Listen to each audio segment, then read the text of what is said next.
Hello and a warm welcome to the Sweet Spot, your go-to golf tipping show, brought to you by the Racing Post. It's Jack Reeve and it's Steve Palmer to look back on two tournaments. It was the Dubai Desert Classic and the American Express. Two more to look forward to this week. We've got the Farmers Insurance Open and the Ras Al Khaimah Championship. Steve Palmer, plenty of viewers waiting at home for an update on your knickers. Are they in a twist? Blimey. I think Rory McIlroy tore my knickers to shreds last week, Jack. Yeah, Rory had a negative effect on me. Yeah, my knickers are not in a good state, to be honest with you. I lasted to the end of January, almost to the end of January, and then they've been, my knickers have capitulated. I'm just really disappointed. Has your other New Year resolution of wet January been, kept in good stead? Oh, I've maintained that one very well. Yeah. Tommy Tiger and I were alone for the weekend, so we spent a lot of time in the snooker hall at the weekend. And wet January was going well because the football was cancelled. Jay, you see, I had intended to go to Weymouth versus St Albans, but frozen pitch, they said, which I think was a scandalous decision because the sun was shining. They called it off really ridiculously early, if you ask me. Impatience, Jack. Impatience. Too much impatience. Have they not got like frost covers at Weymouth? I don't know what went on, but it was called off ludicrously early in my eyes. So that left us with no choice but to spend all day in the snooker parlour. And we had a lovely time. But the golf was not as good as me and Tommy's adventures because Rory McIlroy, as we were discussing last week, it was a tough call, wasn't it, to take Burlington Bertie or go for the bigger prices about Nicola Hogar. And obviously, I regret my decision in the end. Let's talk about it, and maybe we'll get onto your exploits in the snooker hall later on in the show. Dubai Desert Classic, Rory McIlroy, two things that go very well together. That's the fourth time he's won this event. He is just inevitable, isn't he? In the Arab Emirates, Steve. He was so far back, and you thought, there's never a chance. I think he was 10 back coming into Saturday morning, and just got it done. And, when Rory's firing, he is absolutely joyous to watch. Yeah, it's not like we weren't warned, is it? As you say, 4 wins at the Emirates. Every time you go to Dubai is a threat. The Dubai Invitational was quickly forgotten, wasn't it? He put all those mistakes down at Christmas rust. I mean, 10 shots behind at the halfway stage. So, I'm not going to beat myself up too much about not taking Burlington Bertie, but by the halfway stage, I think he drifted out to 50 on the exchanges by all accounts. So, but then it's mad, isn't it? By the turn on Sunday, he's in total control of the tournament. So 10 shots behind after round 2, halfway through the final round in total control, and then made hard work of it from there, didn't he? I mean, that back 9 was not that pretty. He was 1 over par for the back 9, which is the scoring 9 traditionally. But did enough to get the job done. I mean, Nicola Hogar, I'm trying not to beat myself up too much. I'm trying to put a fresh pair of knickers on and go again because Nicola Hogar 22-1. Was that a better bet than McIlroy 100-30? Nikolai Hogar putted abysmally last week. He hit it well enough. He hit the ball well enough to win the tournament comfortably. 3 putts all over the place. The 3 putts on Sunday were absolutely disgusting. I don't know if you were watching on Sunday. The 3 putt on 16. He just smashed the first putt way past. And we've discussed this before, haven't we, about punters sometimes care more than the players, don't they? You were discussing this. You were getting angry about it last week. I'm going to get angry about that because I think this is the case. When Nikolai Hogar was handed the putter on the 16th hole on Sunday, he did not care about the one back. It was just carefree, launched it towards the hole. And for him, like 3rd place, 4th place, 7th place, it really doesn't matter to him. If once his winning chance was gone, he lost interest. Whereas for a punter, the difference between 4th place and 7th place can be immense, can't it? So, frustrating golf tournament for sure. And in terms of, that we talk about frustration, seeing 3 putts, not only as a player, it's the most, gut punching of them all, but as a punter, particularly when you've got no control over proceedings and you're sat at home, just desperately, it could be a shot difference between place money and not. It's incredibly disappointing. It is, and a lot of the time you're following on your app, aren't you? Because the Sky camera directors obviously focusing on who's going to win the tournament, but for punters, the each way, the battle for 8th place is important, and you're often looking at the app to follow what's going on there, which makes life a bit difficult. And Richard Mansell as well. We had high hopes for him early on, didn't we? Richard Mansell at big prices started off so well and just got progressively worse. Every round was progressively worse than the previous one, faded out of it. And then on Sunday, I thought we had big chances in the Amex for place money. We had 3 players that could have got place money. I was on a 50 odds first 10 again. So I thought JT Poston, Eric Cole, Sung Jae Im, at least one of them is going to get a top 10. JT Poston finished 11th to miss out by a shot. So just frustration and a huge test of the knickers. And I'll be honest with you that they did not come through unscathed. You're doing my job for me, Steve. You're transitioning from tournament to tournament beautifully well. We could talk about the American Express sooner than I had planned. It was a historic tournament in the end in terms of our winner. It was won by Nicholas Dunlap, the first amateur to win on the PGA Tour since Mickelson in 1991. He shot 60 on the Saturday. We were on 59 watch to take command. He misses out on the $1.5 million pay packet because he is still an amateur. I mean, punting aside, remarkable and a new name on the block to really look forward to here. Yeah, I think he was a general 300 to 1 with the bookmakers, but you could get 1,000 on the exchanges. The maximum price on the exchanges. Phil Mickelson did it in the Hawaiian Open, I believe, in 1991. I guess that was early in the season as well. So it seems like early in the season, these amateurs can come on when the pros are not, warmed up, I guess. Remarkable achievement. Clearly got huge potential. He won the US Junior and the US Amateur. There's only one player that has achieved that previously, and that's Tiger Woods. So when you start matching records set by Tiger Woods, then you go in places. And he's gone off to decide whether to turn pro now, and he's withdrawn from the Farmers. He had an invite to the Farmers this week, Farmers Insurance Open, which we'll get to. He's withdrawn, so I think he's just gone away to sort of let the dust settle and decide whether to turn pro. Because, as you say, he's missed out on a check for $1.5 million last week because he was an amateur. Christian Bezuidenhout was obviously delighted with that because he got the full pot for finishing runner-up. I think he should turn pro. I don't know. What are the reasons for remaining amateur? Because it's very noble reasons, isn't it? Because he was saying it doesn't just affect me. He's got his teammates to consider, and his college teammates at the University of Alabama, I believe, is where he goes, isn't it? So maybe he should just take the money of Live. He still gets to play with teammates, and then you get the best of both worlds.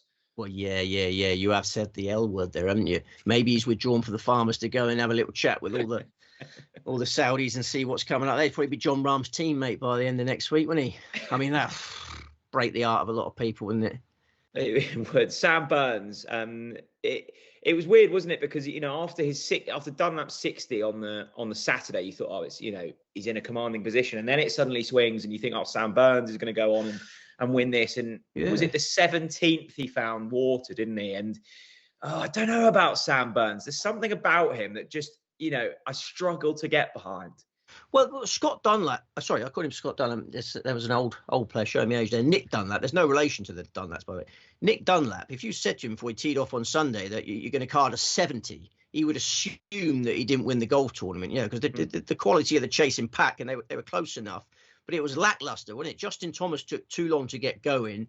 And then Sam Burns produced that remarkably poor finish. I thought Burns was the bet going into Sunday. I tipped him on the website at 9-4. I thought that was a great price with only an amateur in front. And then he got 2 shots ahead. I was on good terms with myself again. Burns was 3-1 on for victory. I thought, at least the weekend's going to end on some sort of high. But it was back-to-back double bogeys. He double bogeyed 17, double bogeyed 18 for a player of that experience. And I was really disappointed with what Burns did there. But obviously it launches the career of Dunlap. The PGA Tour has been a minefield for punters this year. You know what I mean? It has big price winners, yeah. Chris Kirk, Grayson Murray, Nick Dunlap. I mean, all massive prices. Let's hope the Lord has got something more sensible in store this week.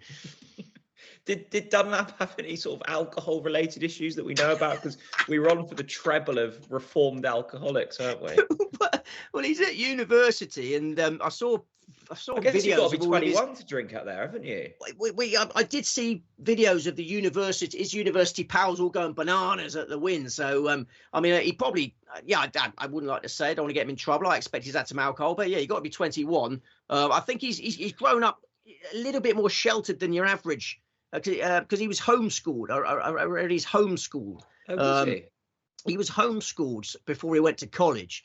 Yeah, that sort of protects you a little bit. I mean, it's quite interesting. It made me think about Xander Lombard, because I've never been a fan of Xander Lombard, because did you know he was homeschooled in South Africa? And I didn't know that. And I've always had him down as a bit wimpy because of that. I don't want to be harsh on any viewers that were homeschooled, but I think that schooling environment. You weren't homeschooled, were you? I wasn't. I'm really glad I wasn't either. Yeah. Very awkward moment for me now, but I think you need to go in that school environment to toughen yourself up and be exposed to the rough and tumble of the world a little bit. And I think if you're homeschooled, it can make you a little bit brittle. And I've put a lot of Xander Lombard's mental failures down to that fact. I'm not a fan of Xander Lombard's upbringing. But does that change now then? Well, does your whole theory get blown up because we've got, a history maker who was homeschooled? This is what I'm concerned about. Has my theory blown up there? Possibly, but he did only shoot 70 in the final round, and should have been destroyed by one of those players behind him. But maybe my theory's maybe that's another theory that I can tear up. What were you doing at 20 years old, Steve? Oh gosh, I can't honestly remember. I would have been at Bournemouth University there, wouldn't I? Bournemouth University. But I mean, this Nick Dunlap fella at 12 years old carded at 59. Yeah, it's ridiculous. On a proper golf course. So he's not cut from the same cloth as the rest of us. Very mature for his age as well. Very well spoken in his media conference after. Did you see it? Apparently, to balance out the homeschooling, his dad sent him to the golf course to play with older fellas. He says he's learnt a lot from playing with older, better players from a very young age. So when he's 12-year-old, he's playing with sort of experienced, scratch golfers, I guess.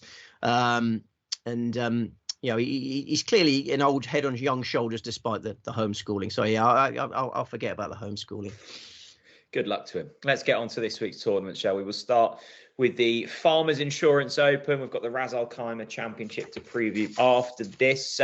Torrey Pines, Steve, across two courses, isn't it? North and South. It starts on Wednesday. So that's a public service announcement to our viewers, to our watchers.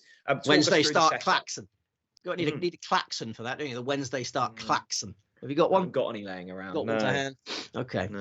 You can make the sound of a klaxon. Yeah, go on. I just tried and failed. No. So it's on Wednesday, finishes Saturday. So that's why we're previewing this one first. Chronological order fans like me are obliged to talk about this one first. And the reason is because the gridiron is taking centre stage on Sunday. I think since 2021, the Farmers have started on a Wednesday, finished on a Saturday because the PGA Tour chiefs want everyone to be watching. And on Sunday, gridiron takes over. I don't know whether you're a gridiron fan, Jack. I guess the Chicago Bears are playing the Miami Dolphins or something. You got no idea? I really want to get into kind of those American sports, and I feel like there's so much sport anyway. My brain doesn't have any capacity. I'd have to lose one to gain one. That's absolutely right. No more, no more room at the inn. Yeah, I totally agree with that. I only got into gridiron when I was 10 years old, and I had a Chicago Bears school bag that I took to school, and that sort of helped me in Australia. When I was getting bullied in Australia, the one thing that impressed my bullies was I had a Chicago Bears school bag.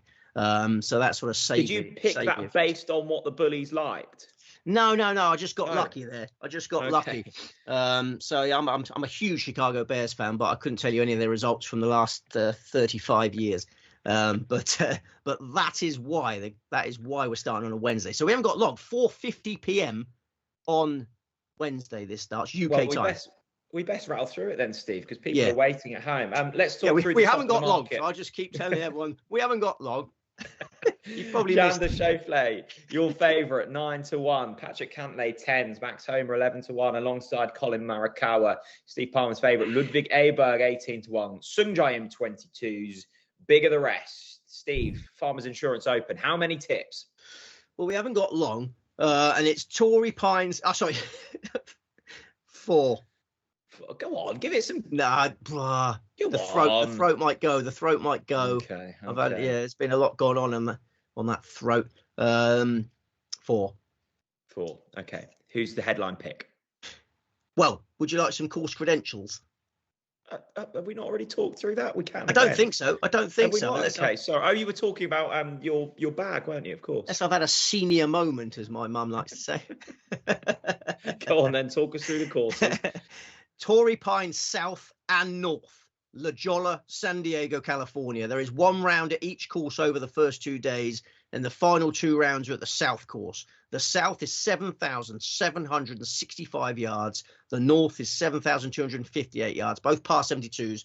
The South is a US Open venue. The 2008 US Open, in my opinion, the greatest major ever, was staged there. Tiger Woods won that with a broken leg, of course. Then John Rahm won the 2021 US Open there. The South, traditionally at least 2 shots harder than the North. The South is a big boys course, Jack. Power, significant asset there. Look at the honours board. Tiger Woods about 1 million times. Phil Mickelson, John Daly, Davis Love, Bubba Watson, John Rahm. I could go on and on. Strong ball striking, the key to success. We've got calm weather throughout this. Cloudy start, sunnier for the final 36. 156 runners going to post. Yeah, love the sound of this. Really looking forward to it. Steve, who's the headline pick? Max Homa, 12-1. We had him last year for this. He did us proud. He's improved since then. I can't abandon Max Homa.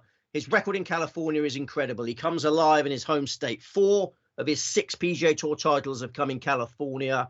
Since winning this in fine style 12 months ago, he's gone on to make an excellent Ryder Cup debut. So impressive to win 3.5 points in an away Ryder Cup, on a team that was absolutely thrashed.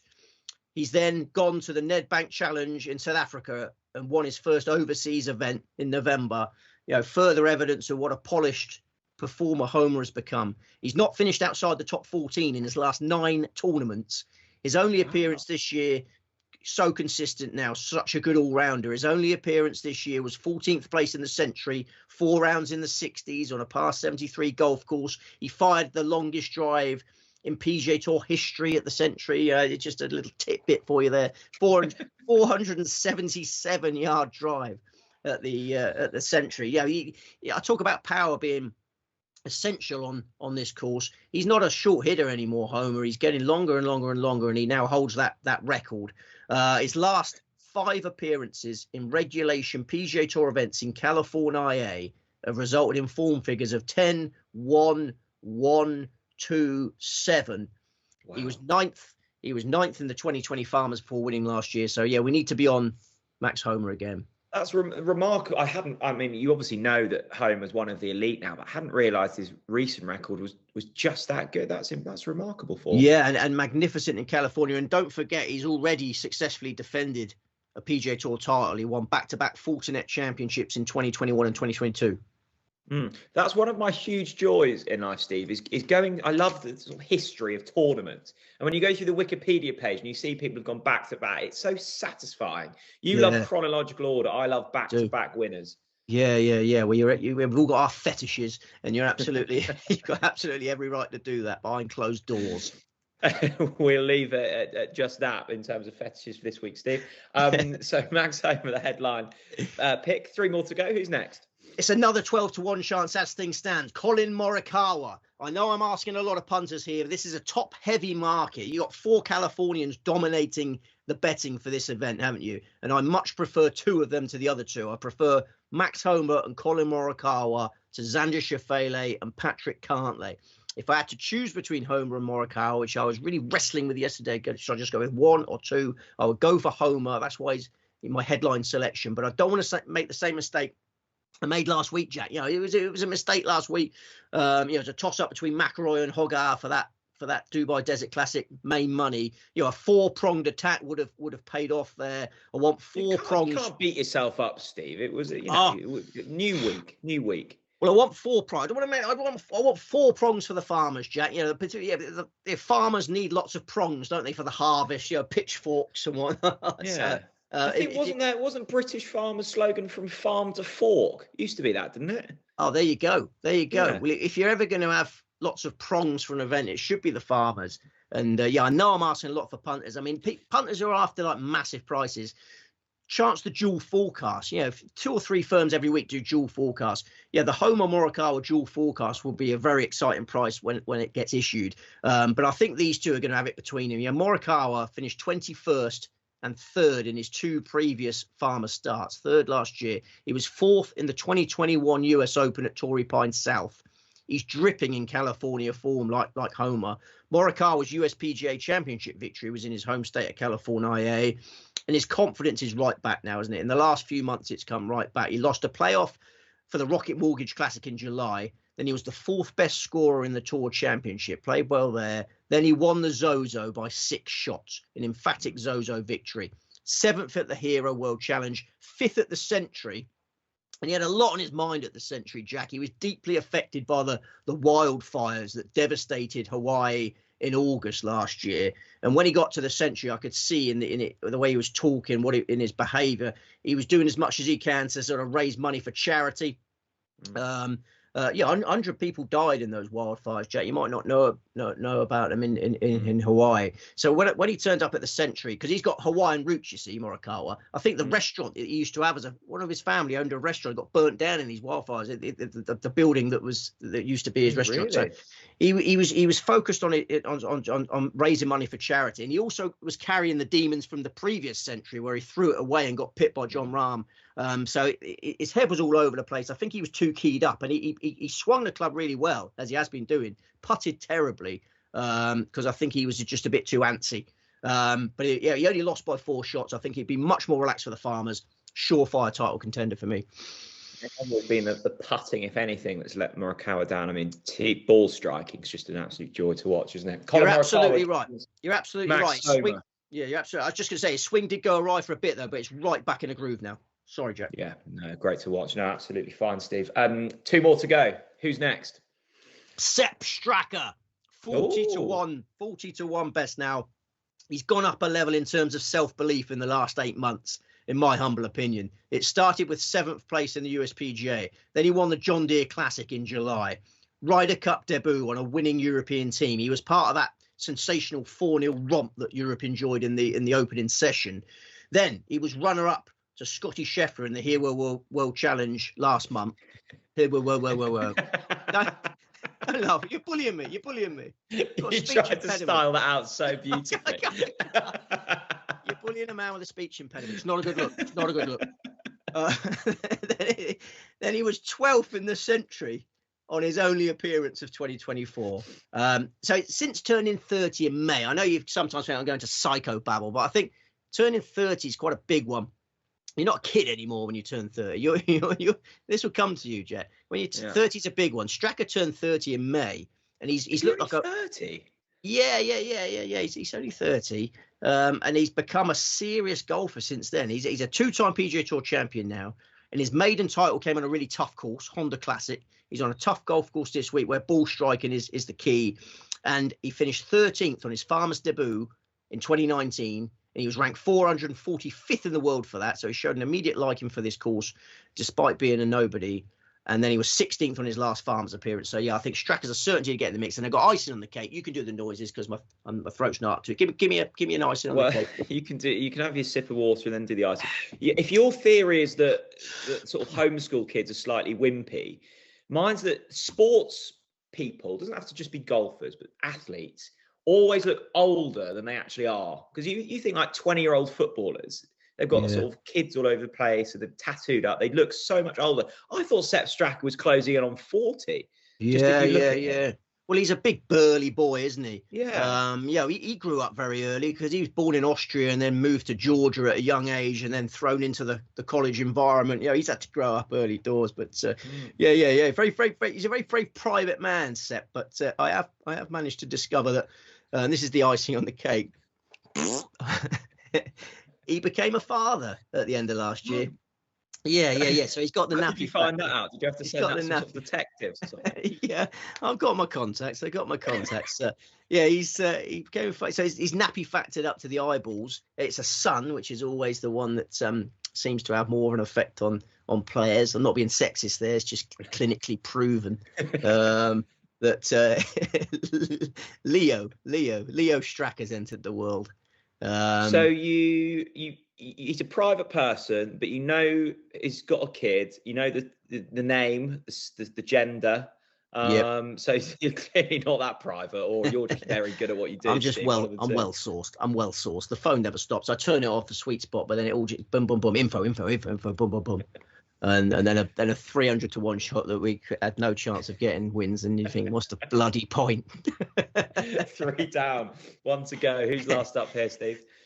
The last one is Luke List. The last one on my list. Luke Littler, then. That would have been a surprise. Well, we'll discuss him. We'll discuss him later. I know we're not supposed to go on to other sports, but at the end, ask me about Luke Littler. 66 to 1 Luke List is a big price for me. He won this tournament in 2022 for his maiden PGA Tour title. He added a second victory in October last year in the Sanderson Farms. His putting, he's got more confidence in his putting now. He's always been a greens and regulation machine. He's 39 years of age now, but his putting's a little bit more consistent. 6 of his last 8 tournaments have yielded a top 25 finish. Ignore the Sony Open last time out. That course doesn't suit him. He was tailed off there. He's got a great record in California. Finished 10th in the 2021 Farmers before winning it 12 months later. 12th in 2018. So, Luke List, the pick of the outsiders. Luke List. Okay, we'll recap on those selections at the end of the show. Let's move over to the DP World Tour. You mentioned the top of the market there, Steve, so we can bypass that for now. The Ras Al Khaimah Championship at Al Hamra Golf Club. Talk us through the setup.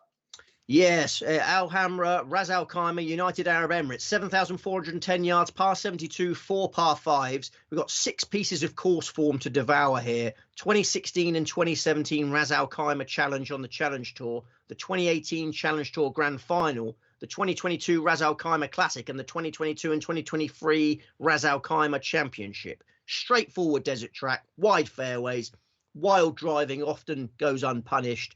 It's made for powerhouses to make merry. We've got calm weather for 3 days. Bit of breeze on Sunday afternoon, but scoring will be extremely low until then. A field of 1-3-2 going to post. And I think most will remember this tournament, Steve. It was Gavin's, wasn't it, last year that won it? Didn't he make a 7 down the last, or it was just and he hold like a 50-footer to win it for a 7? It was remarkable.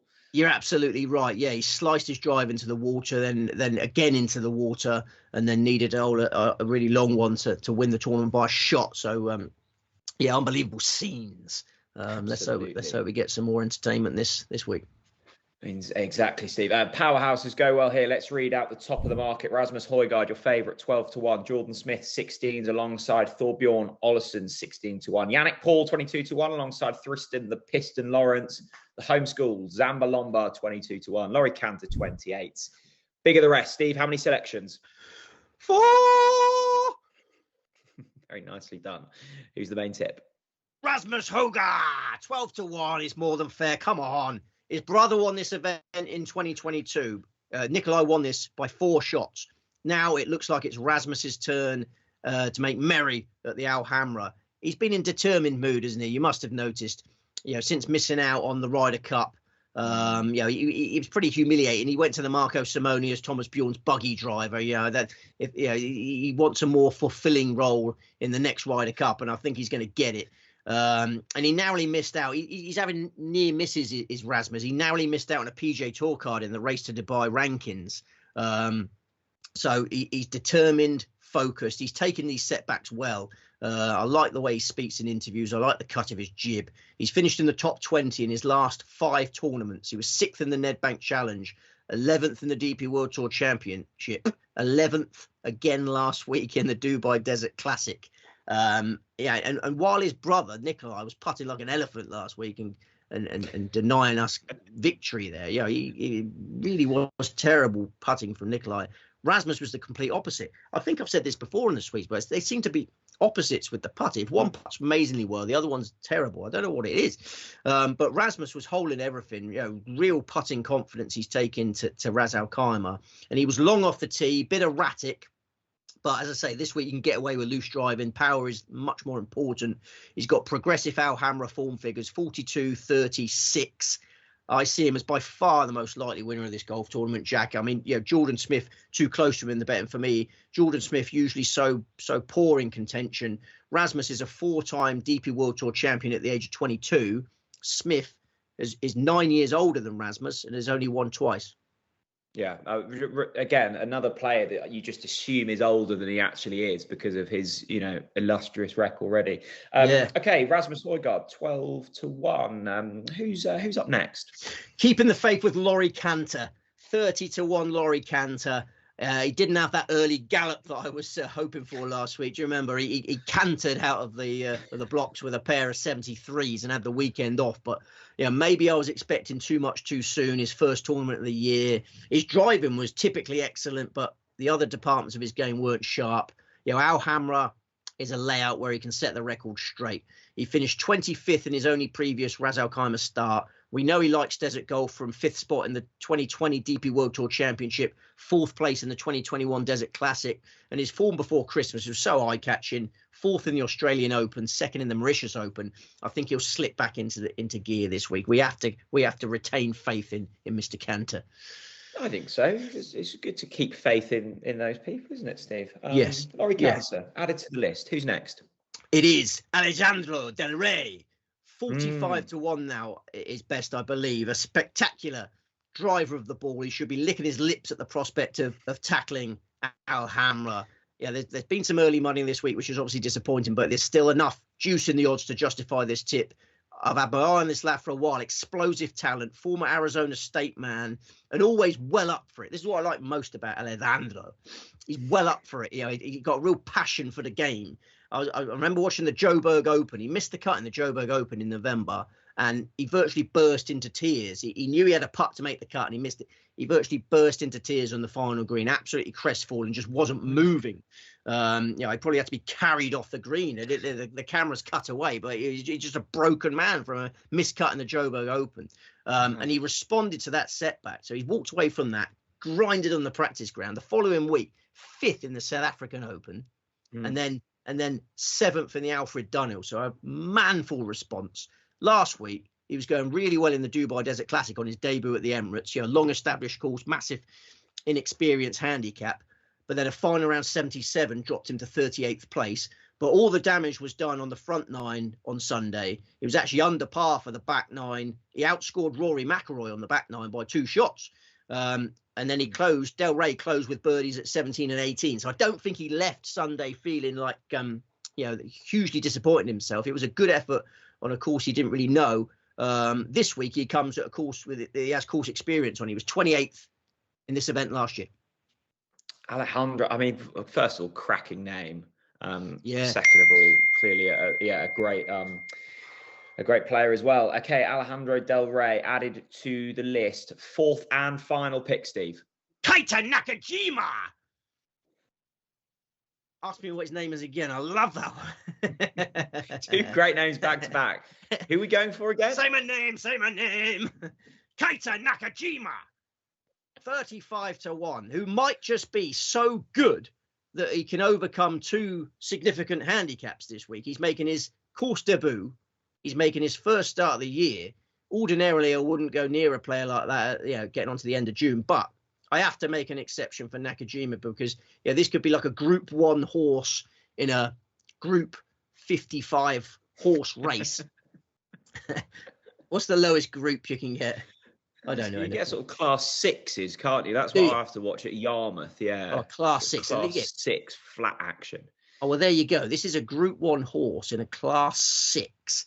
And I know you love former world number 1 amateurs. Nakajima was world he wasn't number 1. Another one, was he? Yeah, for 87 weeks. How are there that many? How are there that many former world number 1 amateurs, and they've all been world number 1 for about 4 years? I think it's an illusion. I don't think there are as many as you've got it down. I think because I keep throwing them at you, then you haven't balanced the figures. But 87 ruddy weeks, and he's just broken into the top 100 of the world rankings, professional rankings, after an excellent start to his professional career. He's already won 4 times on the Japan Tour, as well as finishing runner-up 6 times. He was 5th in the Australian Open in 2018. He was 12th in the Zozo Championship PGA Tour event in 2022. Every non-major test that Nakajima has faced, he's passed with flying colours. Special talent, Japan Tour form figures of 10, 1, 20, 2, 4, 2. Wow. I think he just swaggers into Alfred Hammer like he owns the joint. You know, he could produce fireworks. I don't think we can leave him out. Well, I mean, great arguments for all, Steve. I mean, can all 4 of them win? I think they can. Well, I'm not ruling it out. I think there wasn't there one at Valderrama where Bernard Langer and Colin Montgomery had to share first place because they ran out of light, if I remember right. Oh, really? Yeah, I don't think you were born then, but yeah, Monty and Langer tied first at Valderrama, I'm sure, in the Volvo Masters one year. They sort of had one hand each on the handles. Yeah. Well, I expect Monty wrestled it off Bernard. That'd be great, wouldn't it? Yeah, if my 4 tie for first place. Anything can happen in this game. If you haven't learned that by now, you'll never learn it. You're an only child, aren't you, Steve? No. Are you not? I thought you were an only child. Fortunately, my sister doesn't watch this. So usually, I have an older sister. Are you? Well, the only reason I say that is, you mentioned the Højgaards, and obviously uber competitive with each other. Are you like that in certain aspects with your sibling? Well, it's an interesting one you make there, because my sister did used to be a journalist. She started off as a local reporter, and then obviously I was just much younger, and I was thinking that might be my game, sports journalism. But then by the time I got going, she sort of quit that and moved into other more sort of she works at a hospital now. There's no rivalry there professionally anymore. No, there might have been when I started out, but not anymore. But and you said I must talk about Luke Littler as well. Where are you going with that?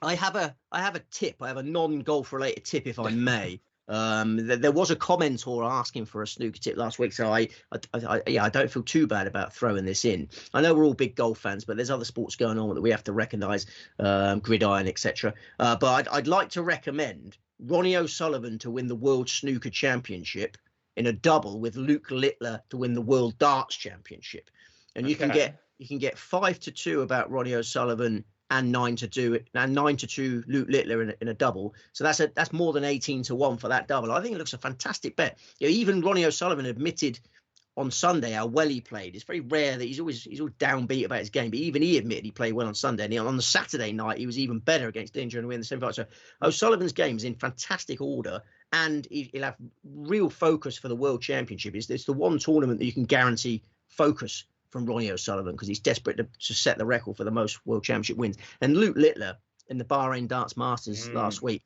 beat all the best players, beat Gerwyn Price in the semi-finals, beat Marco van Gerwen in the final. He opened up with a 9-darter in his first leg. I mean, talk about handling the pressure of the hype. The hype machine's an overdrive, but rightly so.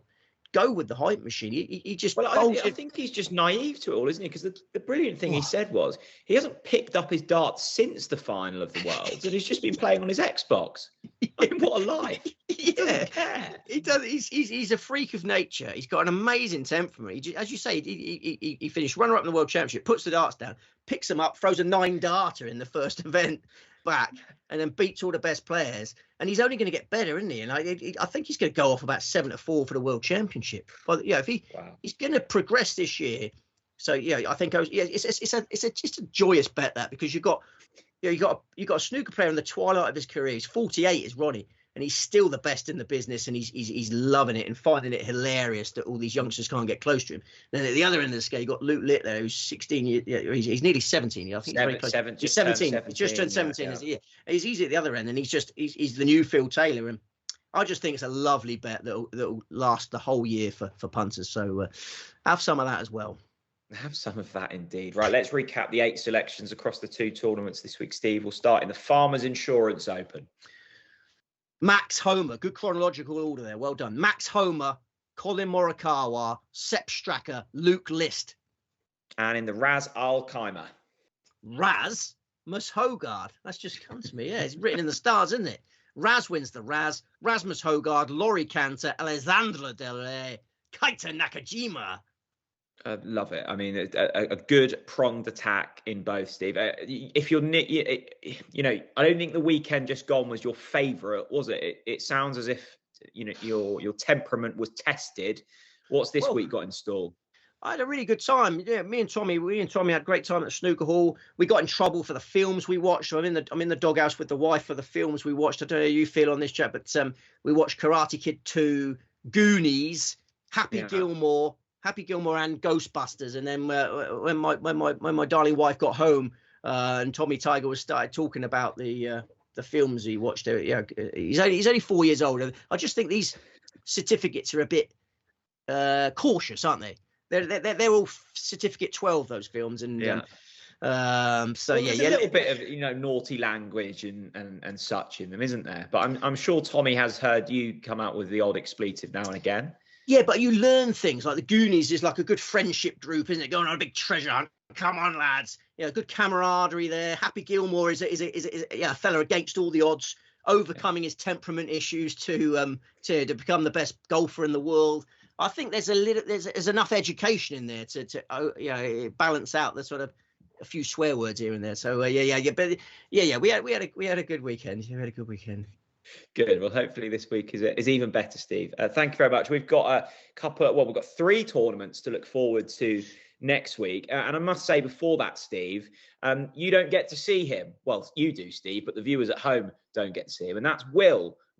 Producer Will has been producing this show since the start, really, and is off for new opportunities. This is the final show he's producing, and with everything across the Racing Post that we make, it's often the ones on screen that get the plaudits or the hate, whichever you think. But it's always the producers that stick in the hard yards and manage to get these shows out there. If it wasn't for Will, then you wouldn't be seeing any of those. And he's cut out plenty of mistakes over the years, Steve, as well. Should we let the viewers see him? Come on, Will. Come on up. Is that even possible? I don't think so. Come on stage. Maybe we could tweet something after the show. But a big thanks to Will, who's done brilliant work on the show over the years. He's off for some new opportunities. 3 tournaments next week, Steve. So plenty to get through then. I hope your revision is starting already for those. Any last words?